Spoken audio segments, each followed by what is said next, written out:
Carlos Macías, quien nos hablará de cuidar la esencia que todavía nos diferencia. Carlos es director médico del Hospital Universitario HM de Madrid, un pionero que revolucionó la experiencia del paciente. Le damos un gran aplauso.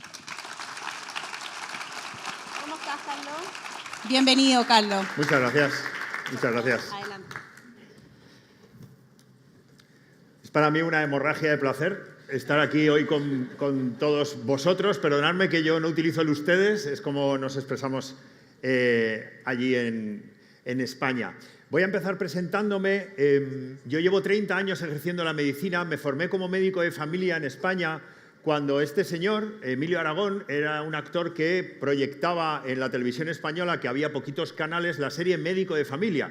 Entonces, pues bueno, coincidió que yo estaba haciendo eso mientras estaba aquello en la televisión. Posteriormente empecé a trabajar en urgencias, cuando curiosamente estaba George Clooney trabajando en urgencias. Y siempre digo que mi carrera iba paralela a las series de éxito de la televisión, pero desde hace 18 años me dedico a gestionar hospitales. Trabajo en un grupo hospitalario que se llama HM Hospitales en Madrid, dirige el Hospital de Madrid Río. Si alguno de vosotros tiene que ir allí, no cerramos ningún día del año y puede decir aquello de conozco al director, usted no sabe con quién está hablando y entonces irá todo súper rápido.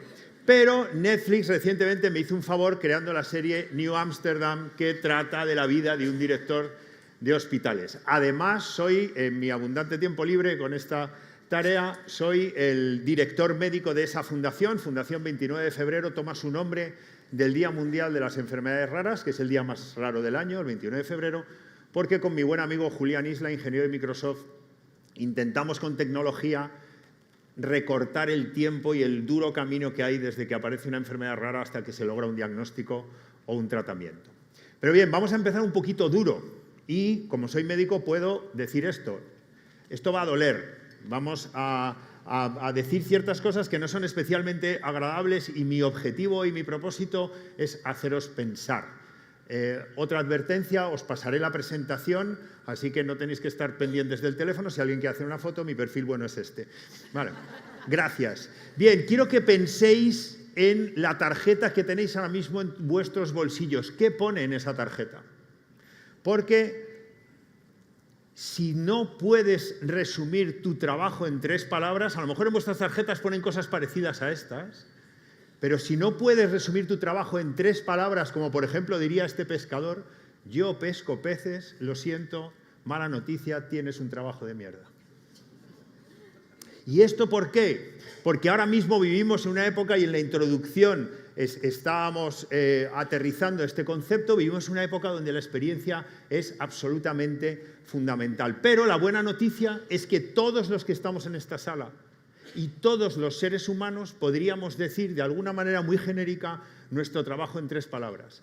Somos creadores de experiencias, cada uno en lo suyo, cuando trabaja, cuando no trabaja, hasta cuando está durmiendo. Somos creadores de experiencias. Y esto no lo digo yo, lo dice una empresa tan importante como Price, que hace este estudio que os animo a revisar, en donde, fijaros, el título dice la experiencia es todo. Aquí es como hacerlo bien. La diferencia es si nosotros hacemos la experiencia con un método, un objetivo, un propósito, o la hacemos según arte. Fijaros, en este mundo en el que vivimos, yo tengo una pequeña tara personal que mi psicóloga dice que cuando hablo en público la comparta para que esto lo lleve mejor. Voy allá. Me encanta leer las revistas del corazón. En concreto de Lola, que es una revista que hay en España que me encanta. Entonces la fulmino todas las semanas y mido mi semana, la dureza de la semana entre el miércoles que sale Lola y el qué día puedo leer el Lola. Si lo leo el sábado ha sido una semana muy dura. Pues bien, hace muchos años, cuando un famoso se ponía malo en España, cogía un avión y se tenía que ir a Estados Unidos, a Houston, a Nueva York, para tratarse una enfermedad tan compleja como el cáncer, por ejemplo, que era el ejemplo clásico. Pero hoy en día, en todos los lugares del primer mundo, Chile, Estados Unidos, Europa, Japón, no es necesario, lo digo con conocimiento de causa porque yo he dirigido durante 5 años un hospital oncológico en Madrid, no es necesario cogerse un avión para tratarse una enfermedad tan compleja como esta. ¿Por qué? porque en la sociedad en la que vivimos y en el mundo en el que vivimos ahora, el conocimiento y la tecnología no discriminan. Los médicos bebemos de las mismas fuentes de conocimiento, utilizamos las mismas máquinas, vamos a los mismos congresos. No se trata una neumonía de forma diferente en Chile que en España. Seguro, 100%, no discrimina. Entonces os preguntaréis, Carlos, ¿qué discrimina hoy en día? Vamos a intentar explicarlo con el ketchup. Bien, ¿alguno de vosotros ha utilizado este bote alguna vez? ¿Sí? ¿Os habéis dejado todos la palma de la mano roja intentando sacar la última gota que había? ¿Habéis perjurado contra toda la familia ascendente y descendiente del señor Heinz? ¿Sí? ¿Alguno ha observado que la roña que se acumulaba en el trapón podría matar a un elefante? ¿Y alguien sin querer le ha dado un codazo y le ha dejado la cocina como la matanza de Texas? ¿Sí? Bien, Heinz es una empresa súper respetable. Empezó en el año 1869 a hacer un producto muy natural porque pone un pimiento en la etiqueta. Y de hecho Heinz fue un emprendedor porque fue el primer tipo que puso sus salsas en botes transparentes, que en aquel momento nadie lo hacía. Pero el señor Heinz tardó la friolera de 114 años en pensar en sus clientes. 114 años en decir, oye, ¿qué quiere mi cliente? Le voy a dar la vuelta al bote, voy a perder un poquito de pasta porque aprovecho todo el producto, sistema antigoteo, no hay roña ahí abajo y en base de goma, si le doy un codazo, rebota y no me deja la cocina hecha un cisco. Es decir, vivimos una era en la que el producto no discrimina. El producto de Heinz es el mismo, igual de bueno desde 1869, no discrimina el producto. ¿Y por qué es tan importante la experiencia? Por un tema neurobiológico que voy a explicar muy rápidamente. El cerebro humano tiene en su centro, en su parte más antigua, lo que se llama el cerebro reptiliano, una glándula que se llama la amígdala. Es una parte que almacena las emociones, buenas, malas o regulares. Es decir, toda percepción de nuestros sentidos genera una emoción y cuando esa emoción es lo suficientemente intensa en cualquier grado, se almacena en la amígdala, se marca en la amígdala y se almacena en el hipocampo, que es como nuestra memoria. Y cuando nuestra corteza prefrontal quiere tomar una decisión, que aunque nos llamemos seres racionales, la mayoría de nuestras decisiones las tomamos de forma emocional y no razonada, cuando el córtex prefrontal rescata un recuerdo del hipocampo, si está marcado por la amígdala, lo va a tener súper presente para tomar esa decisión. ¿Cuál es el tema del hipocampo? Que en el hipocampo hay una serie de zonas donde ciertos recuerdos son mucho más vulnerables al olvido, los que precisamente no están marcados por la amígdala. Luego, ¿cuál es nuestra función? Generar experiencias que inflamen la amígdala y que la pongan del tamaño de una pelota de golf. Y que gracias a eso generemos básicamente confianza, generemos deseo, generemos ganas de repetir. Por ejemplo, si conseguimos en DEC inflamar vuestras amígdalas de tal manera que queráis venir al congreso del año que viene, pues nos podemos dar por contentos en nuestro objetivo. Fenomenal. Pero luego, un pequeño apunte sobre esto de inflamar la amígdala para todo lo que hacéis. Importante.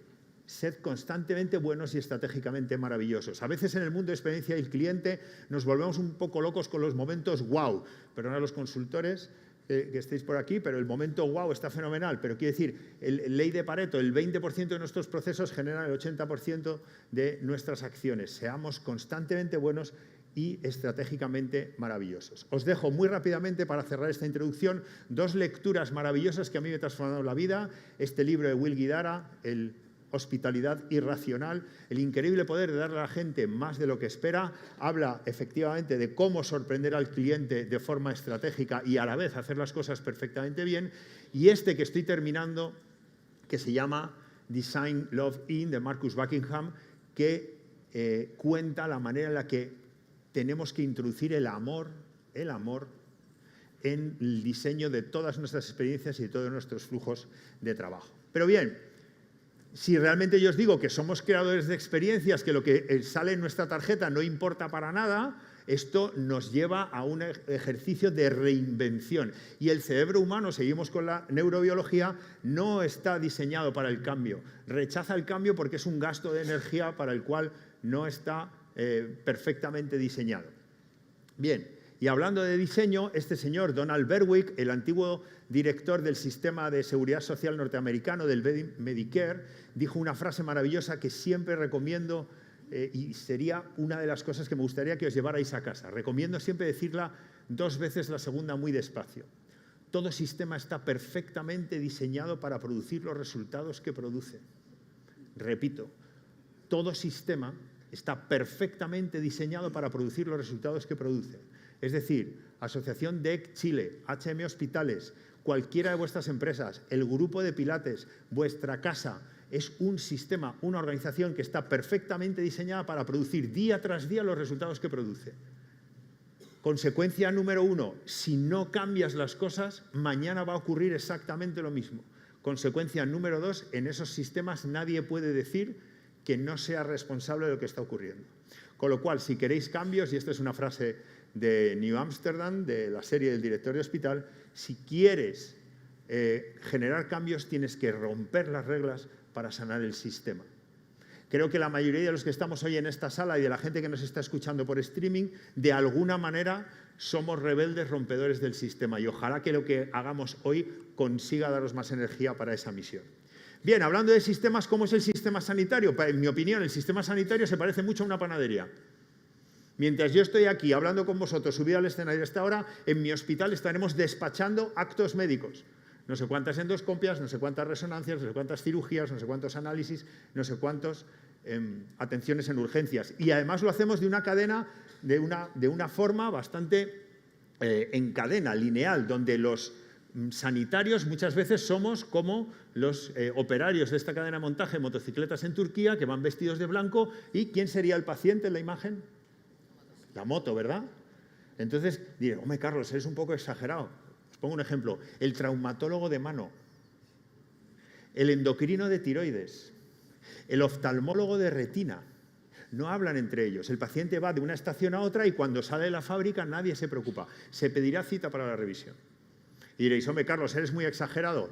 Quirófano oftalmológico en Cuba, 5 pacientes operados a la vez. Quiero que penséis en si en vuestras organizaciones estáis trabajando también de forma industrial y en cadena.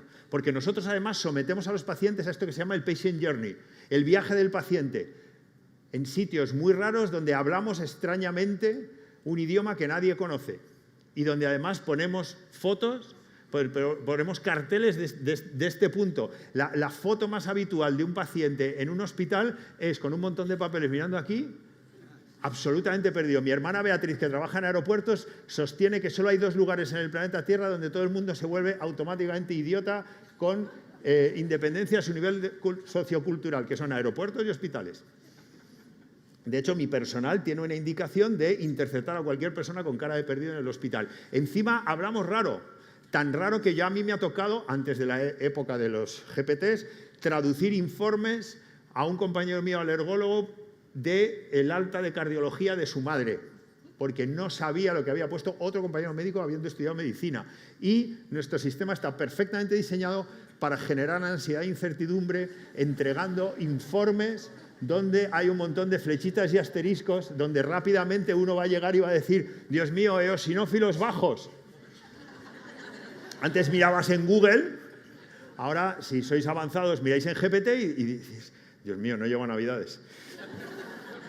Entonces, eso produce que a mí me manden un montón de analíticas de, oye, Carlos, sé que no debería haberlo hecho, pero he mirado esto, ¿me puedes decir si realmente estoy tan grave? Etcétera, etcétera, ¿no? Ese es nuestro sistema sanitario. Además, nuestro sistema está perfectamente diseñado para interrumpir a los pacientes a los 18 segundos de hacerles una pregunta.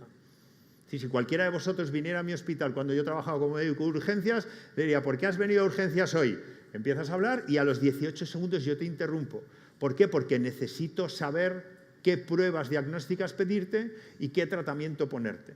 Nuestro sistema está perfectamente diseñado para interrumpir esa interacción. Nuestro sistema está perfectamente diseñado para denominar a los pacientes por su número de habitación o por su patología. En mis hospitales esto está prohibidísimo. Nadie es la 354, nadie es la cadera. Y esto me lo enseñó una señora. que cuando yo dirigía el hospital de Torrelodones iba llevada por el celador al quirófano, el celador paró en el control de enfermería de la sala y le dijo a las compañeras, me llevo a la cadera. Y la señora, muy mona en la cama, dijo, ¿y al resto del cuerpo? Y dije, ostras, es que es verdad. Y además, fijaros, yo el domingo, si Dios quiere, tengo una comida cuando llegue a Madrid con gente que no me conoce y a veces cuando me preguntan, oye, Carlos, ¿tú a qué te dedicas? ¿En qué trabajas? Yo digo, mira, te voy a poner un acertijo. Yo trabajo en un sitio que no cierra ningún día del año. Que toda la gente que viene a ese sitio, si pudiera elegir, no estaría allí. Que cuando llega a ese sitio, le asigno un cubículo específico. Le doy mal de comer, le coloco un uniforme y le someto a reglas sobre las cuales no puede actuar. ¿En qué sitio estáis pensando? En una cárcel, ¿verdad? Casi todo el mundo me dice una cárcel, pero digo, te voy a dar una pista del uniforme. Y es que las similitudes entre cárceles y hospitales son pavorosas, porque realmente nos parecemos mucho. Curiosamente, del hospital puedes salir realmente cuando quieras, firmando un papel de alta voluntaria, cosa que no ocurre en la cárcel, pero por ejemplo en la cárcel por la mañana los presos socializan, intercambian objetos cortopunzantes, diseñan un plan de fuga, hacen ejercicio. Los hospitales el único ejercicio que hay es alguien con el culo al aire y el palo de suero diciéndole a otro, te llevo 3 vueltas de ventaja a la planta. ¿Vale? Pero fijaros, cuando la gente ya dice, diriges un hospital, oye, ¿y qué es un hospital? Pues fijaros, hospital es un sitio donde hago todo lo contrario que los pacientes, a lo que los pacientes quieren. El 71% de los pacientes quieren que les escuchemos, interrumpimos a los 18 segundos. El 67% que me hablen de forma que pueda entender, todos siglas y todos nombres raros. El 65% que me traten con respeto y confianza, ahí va la 354, ahí va la cadera. Y sí, el 64% que me transmitan confianza en sus habilidades profesionales. Que esta gente se lave las manos antes de operar y que sepan a qué lado está el corazón. Pero bueno, eso lo tenemos bastante trabajado. Pero mi definición personal del hospital es aquel lugar del planeta Tierra donde más emociones inolvidables ocurren por metro cuadrado y por segundo. Nosotros nos dedicamos a gestionar todas las emojis del WhatsApp, buenos, malos y regulares. Pero desgraciadamente nuestro sistema no está perfectamente diseñado para eso, está perfectamente diseñado para diagnosticar y tratar. Y hablando de diseño, ese sistema lo hemos diseñado no ingenieros de sistemas, sino los propios sanitarios. En España damos de comer, porque los turnos son de 8 a 3 de enfermería, damos de comer a la 1, cuando nadie en España come a la 1. ¿Por qué? Porque nosotros hemos diseñado el sistema, pero el paciente iría por otro lado. Y eso genera grandes fricciones, porque además encima no informamos a los pacientes. No sé si reconocéis todos esta fotografía. Sí, hay gente insultantemente joven por allí que lo tendrá que mirar en Google, pero bueno, es el TV de Asterix y Obelix. Claro, nosotros al final somos los de la aldea gala. Tenemos la poción mágica de manejar la vida de los pacientes, de darles salud o de quitársela. Cuando todo el mundo fuera de la aldea gala, en la Galia, se mueve en modo Amazon. ¿Cuál es la pregunta que más se escucha en el control de enfermería de la sala de un hospital? La que más se escucha todos los días. Os la digo yo. ¿Cuándo viene el médico? ¿Qué respondemos? El médico pues vendrá cuando pueda, no le ponga hora, pues está muy ocupado, estará operando, estará haciendo cosas, luego el doctor está en la cafetería, ¿no? Pero, y cuando tú pides algo a Amazon, ¿qué te dice Amazon de tu paquete? Ha salido del centro, está en camino, se lo he dejado a la vecina porque tú no estabas. Es decir, nuestro paciente cliente vive en modo Amazon cuando llega al hospital y está sometido a las reglas de una estructura que hereda el poder de brujos, hechiceros, chamanes y curanderos. Porque es lo que hacemos. No hay nada más democrático que la enfermedad, ni nada más importante, lo decía Carolina en la introducción, que la salud. Ahora, obviamente, con mucha regulación y mucha técnica. Pero es que nuestro sistema está liderado por los señores doctores. Fijaros, cuando yo trabajaba en urgencias, tuve la oportunidad en varias ocasiones de dar un choque con un desfibrilador a personas que estaban muertas, literalmente muertas, línea plana en el monitor cardíaco. Eso en la literatura castellana se llama reanimación cardiopulmonar. Los anglosajones, que tienen un elevado concepto de sí mismos, lo llaman resucitación cardiopulmonar. Cuando yo salía de guardia y me juntaba con mi amigo Eduardo, que es mecánico de aviones, y mi amigo Aitor, que es abogado, y nos íbamos a tomar una caña, le decía, oye, ¿cómo ha ido vuestro día? Bueno, pues he reparado un motor de un 747. Joder, muy bien. Oye, ¿y tú, Aitor, qué has hecho? No, pues está en un juicio y hemos ganado, pues tal. Fenomenal. ¿Y tú qué has hecho? Digo, pues he resucitado a un señor. No he pagado una caña en la vida. Nunca he pagado una cerveza. ¿Por qué? Porque la fuerza que domina el sector sanitario, y ojo, probablemente, no de forma tan energética, pero probablemente muchas de vuestras actividades empresariales, es el poder que tenemos sobre los clientes. La capacidad de influir sobre sus vidas. Pero claro, mala noticia. Noviembre de 2022, ¿dónde estabas? ¿Dónde estabas cuando aparece GPT? Esto no es una tecnología más, es absolutamente diferencial. Es como si en la cueva de nuestros ancestros hace millones de años nos inventan a la vez la rueda y el fuego. Tenemos dos opciones. O gruñimos, ¿qué es eso? O, bueno, nos acercamos un poquito. ¿Por qué es tan relevante esta tecnología? Porque incide directamente en el denominador común del ser humano, que es el lenguaje. Fijaros, este es el libro que los médicos estudiamos, el Harrison, es como la Biblia de la medicina interna. Todo lleno de letras y texto. Los libros que estudian los matemáticos, los ingenieros informáticos, etcétera, etcétera, está lleno de formulitas. ¿Os acordáis los más mayores de la sala, los insultantemente jóvenes, lo miráis en Google, cuando nos dejaron por primera vez utilizar una calculadora en los exámenes? ¿Quién sabe hacer ahora una raíz cuadrada a mano? Nadie, ¿verdad? Revolucionó completamente la manera de hacer la matemática. Pues lo que tenemos ahora es una calculadora lingüística. Y esto va a cambiar poderosamente los trabajos. ¿Algún piloto de aerolíneas en la sala? ¿Alguien con familiares pilotos? ¿Sí? Lo siento, voy a ser un poco incómodo. Cuando yo le dije a mi padre falleció recientemente, con casi 93 años, él era médico, perdonad, mi hermano Javier y yo, que somos médicos, Javier es más mayor, le dijimos, papá, queremos ser médicos, nos dijo, no os lo recomiendo. No os lo recomiendo porque él vivió lo mismo que vivieron en su día los pilotos. Es decir, una época de prestigio social increíble, de reconocimiento, de sueldos altos. ¿Por qué? Porque lo que hacían era realmente maravilloso. Esta es la tripulación del Lockheed Constellation, el avión que llevaba pasajeros desde Londres a Nueva York, allá por los años 50, 5 tripulantes, en un entorno bastante incómodo, tanto que incluso uno de ellos sacaba la cabeza por ese agujerito con un sextante para mirar las estrellas y no perderse. 5 tripulantes en los años 50. Esta es la cabina del Airbus 350. 2 tripulantes, un entorno mucho más limpio, todo tecnología. ¿Sabéis lo que hace cada uno de ellos? Uno ve Netflix mientras el otro duerme. Todo lo hace la máquina y lo hace mejor.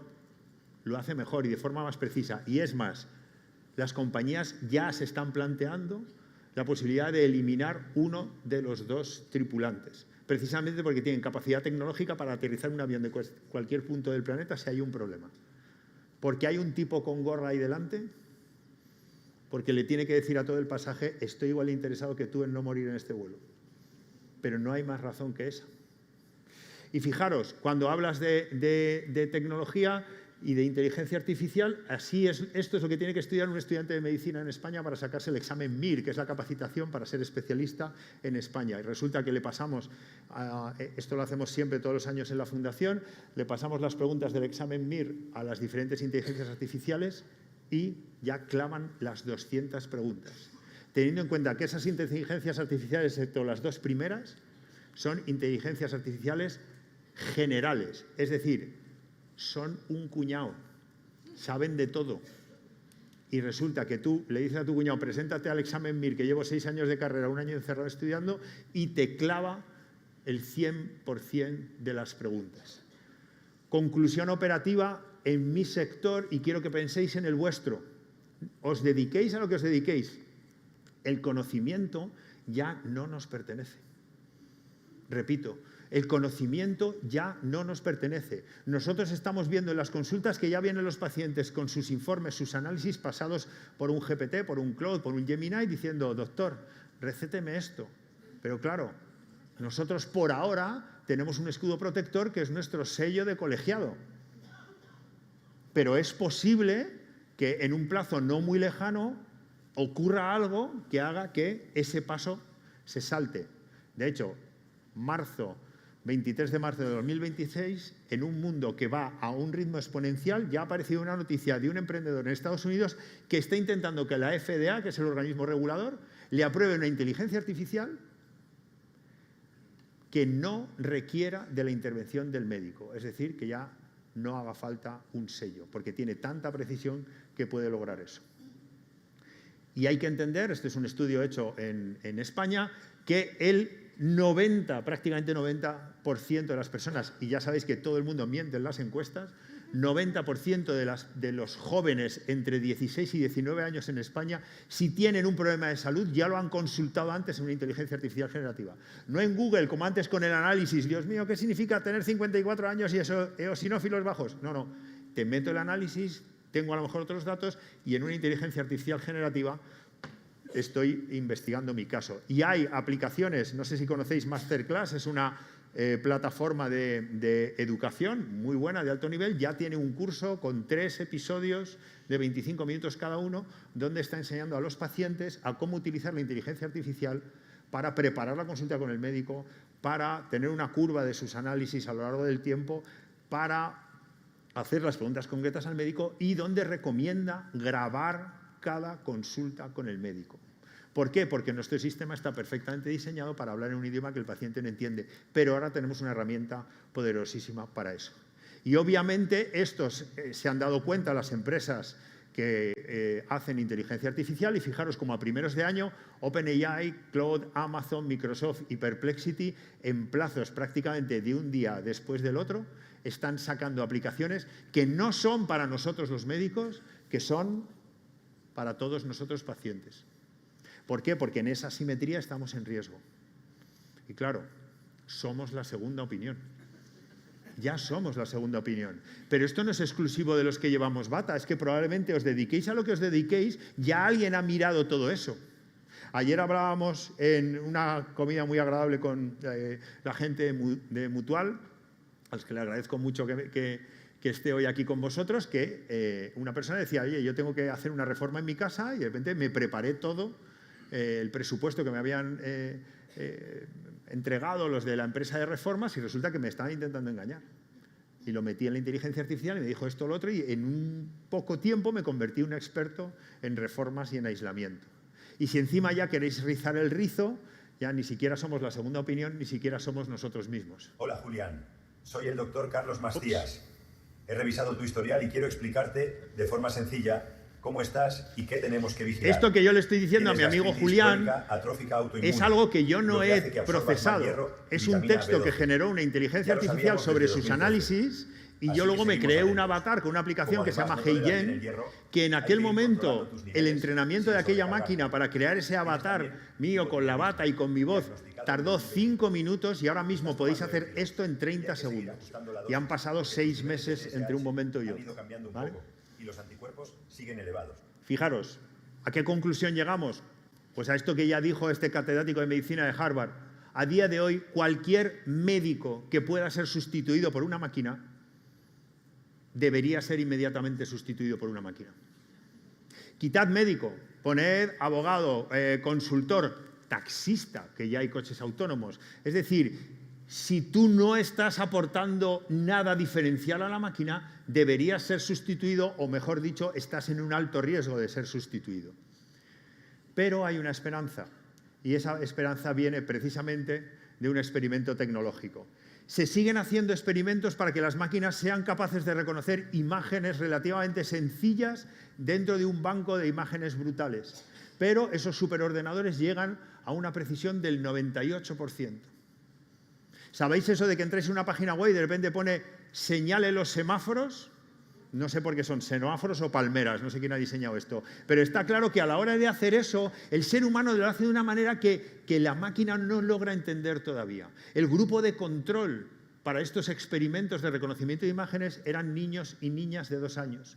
¿Sabéis cuál era su porcentaje de acierto? 100%. Moraleja, y este es otro mensaje que me encantaría que os llevarais a casa. potencia al máximo tu 2% de humanidad.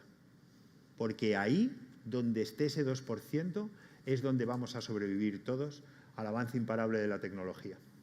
Claro, esto nos obliga al ser humano a un ejercicio de adaptación, en lo cual somos muy buenos. Cuando nosotros tuvimos la pandemia de COVID, nos adaptamos de forma relativamente rápida a una situación prácticamente bélica. Es decir, el ser humano, que no está diseñado para vivir debajo del agua, se pone un neopreno, unas aletas, una botella y puede estar hasta largas horas y a muy gran profundidad viviendo ahí. Pero si yo le hago una radiografía a ese pie, sigue siendo un pie diseñado para caminar erguido en bipedestación por la superficie terrestre, al cual yo le he puesto una adaptación, una prótesis. El ser humano es bueno adaptándose, pero no le gusta transformarse, no le gusta cambiar. Si nuestro agua en el que vivimos es un mundo, como hemos visto antes, donde lo que importa es la experiencia, donde el objetivo debe ser inflamar la amígdala, donde la tecnología está avanzando a niveles exponenciales, a un lugar que todavía no sabemos muy bien cuál es, si ese es nuestro agua, nuestro reto es convertirnos en sirenas, transformarnos, liberarnos de nuestros pies y tener aletas, liberarnos de nuestra piel y tener escamas. Y eso duele. Y hemos dicho antes que el cambio al cerebro humano no le gusta. Pero desgraciadamente, o al menos en mi sector, una de las fuerzas dominantes es la inercia. Ya se dijo en 2019 que en los próximos 20 años se iban a producir muchísimos cambios, pero no sé vuestros sectores, el mío es lento, resistente y conservador al cambio. Y comparte con los vuestros una verdad indiscutible, que es que la cultura se desayuna, come y cena a la estrategia. Lo que estamos haciendo hoy aquí es un ejercicio de estrategia, es un ejercicio de formación. Pero claro, lo importante es la cultura. ¿Y cuál es la mejor definición de cultura? Lo que hace tu gente cuando el jefe no está. Es decir, ¿qué está pasando en Madrid en el hospital? O, una muy buena, lo que hace la gente cuando nadie la ve. ¿Qué está pasando en vuestras empresas hoy que no estáis? ¿Qué está haciendo una enfermera en el servicio de urgencias por la noche cuando nadie la ve? Esa es la cultura. Para diagnosticar la cultura de cualquier organización es muy sencillito. Diagnóstico preciso en 2 preguntas. Oiga, ¿usted para qué viene a trabajar y por qué le pagan? Fijaros qué sencillo. Cualquier turno, como es mi caso en un hospital, que no cierra ningún día del año. Oye, ¿para qué vienes a trabajar y por qué te pagan? Curiosamente, si esta pregunta se la haces a un médico, a lo mejor te va a decir, oiga, ¿y usted para qué viene a trabajar? Y el médico te dice, para ver pacientes. Cual jubilado obra pública, ¿no? Ver pacientes, que pase uno, que pase otro, ya lo hemos visto antes, es un sistema industrializado. Y al final, en todas las organizaciones, tenemos un montón de vectores. Y curiosamente, a veces tenemos vectores que están tirando en sentido contrario. Ahora mismo todos estáis pensando en esa persona que os está haciendo la puñeta. Donde ocurre la magia de las organizaciones es cuando todo se alinea en la misma dirección. Y esto nos obliga a ¿qué? También lo hemos dicho en la introducción, a ser expertos en tratar personas. ¿Por qué? Porque el 100% de nuestros equipos, de nuestros clientes, de nuestros competidores, de nuestros jefes, de nuestros subordinados son personas, y si no entiendes de personas, no puedes entender el negocio. Esto ya lo vieron claro los autores de este libro, que son precisamente 2 de los creadores del Instituto Beryl, que es la casa madre de experiencia de paciente, y tuvieron la valentía de escribir un libro que dice los pacientes son los segundos. El primero es tu equipo de trabajo. Los clientes van a cambiar, pero el primer foco es tu equipo de trabajo. Tienes que centrarte en tu equipo para ejercer cambios. El foco de cambiar la experiencia de lo que estáis haciendo en vuestras organizaciones es vuestro equipo de trabajo, para que pueda hacerlo lo mejor para vuestros pacientes. Y hay que tener en cuenta que, por ejemplo, en un hospital, cuando hablamos de experiencia de paciente, no es solo los de ahí arriba los que tenemos una bata o un uniforme. Hay muchísimos estamentos, y os lo decía con la frase de Don Alberto y del sistema, que están implicados, incluso algunos que ni siquiera están en el hospital, como por ejemplo un call center. Pero está jurídico, está informática, está mantenimiento, está compras, está calidad, está recursos humanos. Hay muchísima gente implicada. Y todos ellos, cualquier persona en vuestra organización, debería llevar en la solapa una placa que de alguna manera dijera esto. En nuestros hospitales la llevamos en la identificación. Pone una frase que dice, la excelencia depende de mí. Fijaros, la frase accountable tiene una traducción literal que es como ser responsable, ¿no? Es decir, si yo de repente ahora falla el vídeo, falla el audio, yo directamente miraría a los compañeros técnicos, ¿quién es el responsable? ¿No? Es muy jurídico. La traducción amplia es ¿a quién le puedo pedir cuentas por esto? Todo el mundo en vuestras organizaciones debería tener la accountability de la experiencia del cliente. Cuando estaba la NASA preparando la misión para llegar a la Luna, dicen que el presidente Kennedy visitó las instalaciones y hubo una persona que estaba allí abriendo la puerta y Kennedy, pues dicen que era una persona muy educada, y le preguntó a ese señor, oiga, ¿usted a qué se dedica aquí en la NASA? ¿Qué creéis que respondió? Era el tío que abría la puerta, el conserje. ¿Qué creéis que respondió? Yo hubiera respondido, digo, bueno, pues yo abro puertas. Ese tipo dijo, yo hago que el hombre llegue a la Luna. El compromiso con una misión y con un propósito tan firme hasta del tipo que abría la puerta hizo que la NASA llegara a la Luna antes que los rusos. ¿Está todo el mundo en vuestras organizaciones comprometido igual que el conserje de la NASA? Yo tenía esta duda en mis hospitales y tenía la duda de intentar responder a cuál era mi trabajo en 3 palabras. Para esto son muy buenos los niños pequeños. Si tenéis niños pequeños, hijos, nietos, algunos, le decís, oye, ¿a qué se dedica papá? Yo se lo pregunté hace muchos años a mis hijos cuando eran pequeñitos y me respondieron a hablar todo el rato por teléfono y a decir que no hay camas. Y dije, vaya, no lo puedo resumir en 3 palabras. Y quedaba muy triste, pero de verdad, hacer la prueba, llegar a casa y decir, oye, ¿a qué se dedica mamá? ¿A qué se dedica papá? No sé, porque no le veo. A hacer PowerPoints, a tener videoconferencias, no lo sé. Pero yo estaba obsesionado en aterrizar nuestro propósito en el hospital en una palabra concreta. Obviamente descarté a mis hijos como consultores inmediatamente y luego tuve la suerte de que un paciente me dio la respuesta a mi trabajo en 3 palabras. Y es esta paciente. Es una niña de 11 años. No sé si lo apreciáis mucho, pero en el escáner de su cráneo se ve que tiene una asimetría en el cráneo, es decir, esto se produce porque sufre de una cosa que se llama plagiocefalia. El cráneo de un bebé es cartilaginoso y eso es lo que permite salir por el canal del parto cuando nace. Pero en ocasiones los niños que tienen plagiocefalia lo que ocurre es que una parte del cráneo se osifica prematuramente, se hace hueso duro.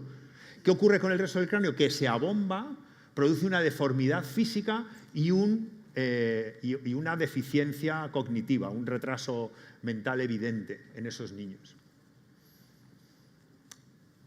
El cráneo de esta niña se hizo con 11 años de edad. No tengo una foto de este paciente ni tengo su historial clínico, solo tengo una reproducción, porque ese cráneo se encontró en la cima de los huesos del yacimiento de Atapuerca en Burgos, en España. Y ese cráneo tiene más de medio millón de años. Cuando los arqueólogos encontraron ese cráneo de esa niña que bautizaron con el nombre hebreo de Benjamina, que significa la más querida, me dieron la respuesta a mi trabajo en 3 palabras. ¿Por qué? Porque cuando yo estudié anatomía en segundo curso de medicina en el siglo pasado, mis profesores me dijeron que lo que nos diferenciaba del resto de la creación era la oposición del dedo pulgar. Esta capacidad que tiene el ser humano, que es lo que nos permitía coger instrumentos y empezar a desarrollar el cerebro, hacer herramientas, etcétera, etcétera. Pero los arqueólogos de Atapuerca me dijeron no. Lo que nos diferencia del ser humano no es la posición del dedo pulgar. Lo que nos diferencia del ser humano nos lo enseña Benjamina. ¿Por qué? Porque hace más de medio millón de años cualquier ser biológico que hubiera nacido en el planeta Tierra deforme y retrasado, ¿qué hubiera sido lo natural? Abandonarle y dejarle morir. Hace más de medio millón de años en una cueva en Burgos la familia de Benjamina dijo, a mi hija no la vamos a dejar morir, a mi hija la vamos a cuidar. Y a partir de ese momento nos empezamos a diferenciar del resto de los animales. ¿Por qué? Porque fuimos absolutamente contra natura. Dedicamos tiempo y energía a fondo perdido a cuidar a una persona que sabíamos que no iba a transmitir el código genético indemne a la siguiente generación. Y a todos los que nos los que estamos aquí, lo que nos hace esencialmente humanos es cuidar unos de otros. Y por eso la misión de mi hospital es cuidar a cada paciente y a cada familiar en cada momento y en cada lugar, con el máximo nivel técnico, por supuesto, y de servicio, de manera que si tienen un problema de salud, escojan o recomienden HM Madrid Río como su hospital de referencia. Pero la misión es cuidar en una palabra mayúscula y negrita. Claro, todo esto tiene que ver con la empatía, pero la empatía es un término un poquito manoseado. Muere un gatito en algún lugar del planeta Tierra cuando hablamos de empatía. Y encima, malas noticias, la inteligencia artificial ya nos gana. Este es un estudio de una revista de medicina interna súper prestigiosa que compara a los médicos con los chatbots en empatía. Nos ganan por goleada. ¿Por qué? Porque su sistema sí que está perfectamente diseñado para tener respuestas empáticas. Y a nosotros los médicos, los sanitarios, nos enseñan 0 horas en la carrera sobre empatía, comunicación, lenguaje no verbal, cómo dar malas noticias. Luego es lógico que nos gane por goleada. Pero yo os traigo aquí otro concepto que creo que es el realmente diferencial y el que va a hacer que vuestras organizaciones realmente sean distintas y diferentes, que es la compasión. No la compasión, la lástima, el what a pity ese famoso cuando estudiábamos inglés. Yo vivo en el pozo de la lástima. Con lo que yo veo en un día tengo lástima para 6 meses. Luego está la simpatía, luego está la empatía y luego está la compasión, con 2 S. La compasión es la empatía puesta en acción, el deseo auténtico de ayudar orientado a la acción. Y hay una buena noticia. La inteligencia artificial no posee una zona anatómica delimitada por la pelvis y los músculos glúteos, que es lo que necesita la compasión, que levantes esa zona de la silla y te pongas a trabajar por el otro. Puede ser muy empática la inteligencia artificial, pero el que tiene esa cosa y se levanta de la silla es el ser humano. Y eso tiene beneficios médicos probados, que los describen en este libro, que es un libro bastante gordo, que dice, oye, cómo tratar de forma compasiva a los pacientes marca la diferencia. Incluso este estudio en pacientes españoles que dice que a misma enfermedad, si llegas a un 80% de cumplimiento guau en experiencia de paciente, consigues aumentar la percepción de la salud de tus pacientes en 2 puntos en una escala de 10. Y además, y lo hablábamos ayer en Mutual, en el fondo, es que todos los que estamos aquí sabemos que los principales beneficiados de ayudar a otras personas y de generar las mejores experiencias y de cuidarles, los principales beneficiados somos nosotros, porque está demostrado que esa es la mejor droga posible. Bien, para ya cerrar esta conferencia os voy a dar unas herramientas muy sencillas basadas en la experiencia que yo tengo en intentar transformar las organizaciones que he dirigido. La primera, ¿alguien sabe quién es este señor? ¿Sí? ¿Quién ha dicho sí? Por favor, compártelo. ¿Quién es? Ah, no recuerdas el nombre. Es el mejor árbitro de la UEFA del último año. No sé cómo lo puntúan. Nadie se acuerda de su nombre. Tú debes ser muy futbolero. Pero no sé cómo se llama. ¿Cuántas líneas se lleva este señor en la crónica del partido cuando lo hace increíblemente bien? 0. El único ingrediente necesario para la frustración es la expectativa. Cuando me han presentado como estrella deslumbrante, he dicho, ya empezamos mal. Porque ya generamos expectativas. Entonces, no tengáis expectativas de que vuestros clientes os feliciten. Tener ilusión por hacer bien el trabajo. Y os van a felicitar seguro, pero no tengáis expectativas. Explicad todo desde el por qué y desde el para qué, no desde el qué. Esto es muy importante con los equipos. Y muy importante, como dice Víctor Coopers, tener asociado un propósito constante a lo que haces, sobre todo para los momentos hostiles que todos los tenemos. Esa misión de cuidar, ese trabajo en 3 palabras, ese algo elevado que nos proteja en los momentos en los que todo pierde sentido. Y luego intentar actuar como hace Disney. Hay un libro maravilloso que se llama Si Disney dirigiera un hospital, 9 cosas y medias que haría de formas diferentes, en el cual analiza, como hacen en Disney, todo lo que hace un hospital en esta triple matriz que es personas, escenario y procesos.